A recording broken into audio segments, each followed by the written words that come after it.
Hello everyone, I hope you are doing well. In this video we will discuss chapter number 11 का exercise 11.2 और ये हमारी इस exercise का लास्ट क्वेश्चन है। ये भी हमारा सेम शॉर्टेज डिस्टेंस फाइंड करना है, लेकिन यहाँ पर जो इक्वेशन ऑफ लाइंस के जो पेयर दे रखे हैं वो थोड़ा सा आई जे के फॉर्म में दे रखे हैं। यानी यहाँ पर जो आपको फॉर्म डायरेक्ट बना के नहीं दिया है, किस तरह का फॉर्म बना के नहीं दिया है, R vector is equals to A vector plus lambda B vector का फॉर्म नहीं है। बट आप यहाँ पर बहुत ही अच्छे से देखिएगा कि जब हम आई जे के का अंदर मल्टीप्लाई करेंगे सो हमारे पास कुछ वैल्यू दे रखा है। देखिए, जैसे अब हमारे पास आर वेक्टर पहला वेक्टर है, तो इसमें जब हम सॉल्व करेंगे so R vector is equals to क्या हो जाएगा, आई का मल्टीप्लाई करने पर I minus K T into I and plus plus T into J minus two J and plus three K and minus two K T, ऐसा बनेगा। ठीक है, अब इस वेक्टर में सर हमें दिखाई दे रहा है कि जिसमें केवल आई जे के है, इसमें टी नहीं है, तो I minus two J and plus three K, ये हमारा हो गया ओनली फॉर आई जे के। एंड जो लास्ट रिमेनिंग थ्री टर्म्स ऐसे हैं जिसमें टी कॉमन है, सो आपने क्या किया, प्लस का टी आपने ले लिया कॉमन, सो आपके पास minus I and plus J and के लिए आप लिखेंगे टी कॉमन लेंगे तो सर ये हमारे पास आई नहीं है, टी है, to K T, so T आपने कॉमन ले लिया एंड माइनस टू के, कुछ इस तरीके से।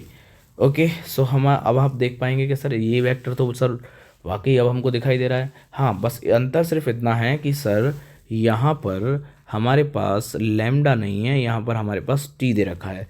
सो T is also a real number of this line. Okay, so यहाँ पर सेम एज अब हम जो सेकंड इक्वेशन है उसको भी एज इट इज़ सॉल्व करने वाले हैं कि सर हमने आई का मल्टीप्लाई करेंगे, so I into S and plus I plus two S J minus J plus minus two S K minus के।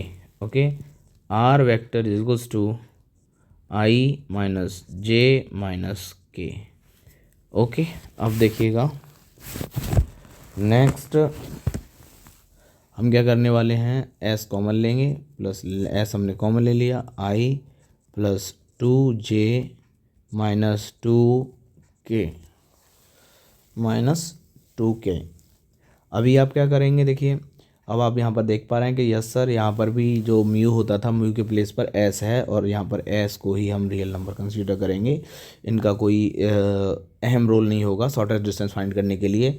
बट अब इजीली आप कह पाओगे कि सर हमें इस क्वेश्चन में जो हमको नीड था वो सब कुछ हमें मिल गया है। नीड क्या था, देखिए हम यहाँ पर कहेंगे ये जो वैल्यू है ये हमारे पास है A1 और ये जो वैल्यू है ये हमारे पास क्या है A2, सेम एज ये हमारे पास क्या है B1 और ये हमारा क्या है B2।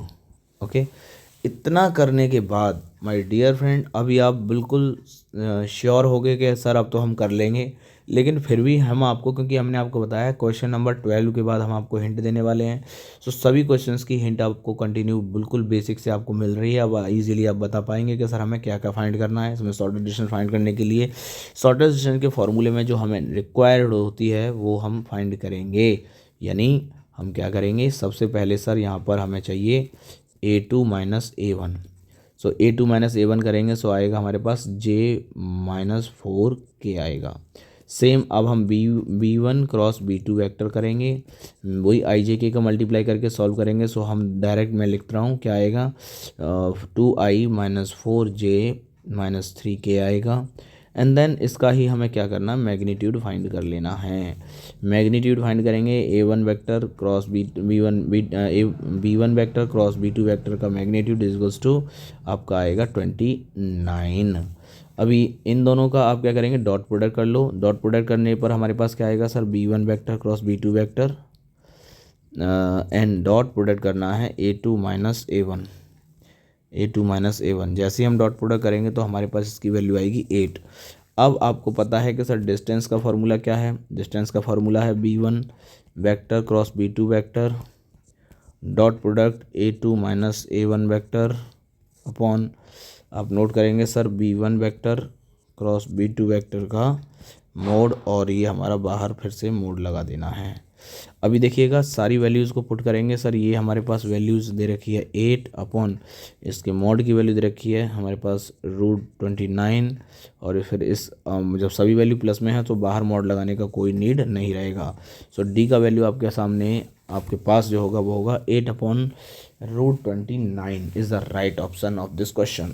सो आई होप आपके क्वेश्चन समझ में आ गया होगा। अगर 12 क्वेश्चन आपने अच्छे से समझ लिया है तो मैं तुमसे फिर भी कहूँगा कि अगर आप कोई स्टूडेंट ये कहता है कि सर मेरे आपने तो केवल हिंट दिया है, इसको सॉल्व नहीं किया, सो आप जाइए पहले इसी एक्सरसाइज की प्लेलिस्ट में आपको क्वेश्चन नंबर 12 पहले देखना है। फिर आप कहेंगे कि सर अब तो मुझे ज़रूरत ही नहीं है, 12 के बाद सारे क्वेश्चंस में कर पाऊँगा। तो मिलते हैं नेक्स्ट वीडियो में नेक्स्ट एक्सरसाइज के साथ, नेक्स्ट क्वेश्चन के अगले अलग क्वेश्चंस के साथ। जब तक के लिए अपना ध्यान रखिए, पढ़ाई करते रहिए। अगर आप बोर्ड में अच्छा करना चाहते हैं तो इस टाइप के क्वेश्चंस को सॉल्व करके जरूर जाइएगा। मिलते हैं, बाय बाय।